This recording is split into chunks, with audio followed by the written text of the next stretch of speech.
The way that we leverage data to help find particular types of shoppers is, through an identification process. So we know that thrift shoppers are very numerous and they're very particular about the types of locations that they go to. So what we want to do is we want to target that type of shopper that is most likely to come into stores. So we know that a lot of our shoppers are spontaneous shoppers, so sometimes we're able to find them when they're near Goodwill using sort of their geolocation in order to drive them into stores.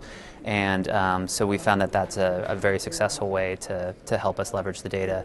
In addition, we also know that there are certain types of shoppers that are just more likely to want to thrift shop. So younger shoppers are a great example where they might not want to necessarily buy something new or something fast fashion. So we're able to kind of remind them that coming into a Goodwill store is an inherently sustainable act. By keeping things out of landfills, and we know that we can target people using that data because of those preferences.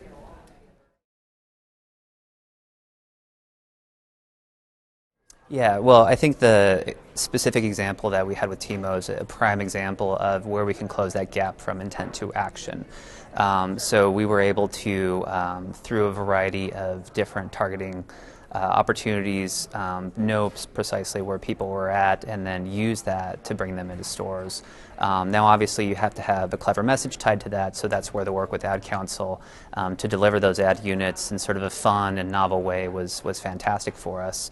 But it's always a struggle for us because we know that a lot of people engage with us online, and what we want to do is ultimately get them into stores so that they can have the fun experience of shopping, and then understand a little bit more about our mission as well. So we want to absolutely take what we've learned from this opportunity and refine it. So I think of it a little bit like sharpening the weapons a little bit. Now that we've had this experience, what are the right ad units? What is the right kind of creative? Who are the individuals most receptive to it? So I think we had a tremendous success out of the gate using some data that had been acquired from other sources and hoping that it would be successful. And I think the results indicate that there is a there for us. So we want to kind of continue to drive down that cost per visit, integrate it into more opportunities as it makes sense, and of course continue the great work with our partners in the process.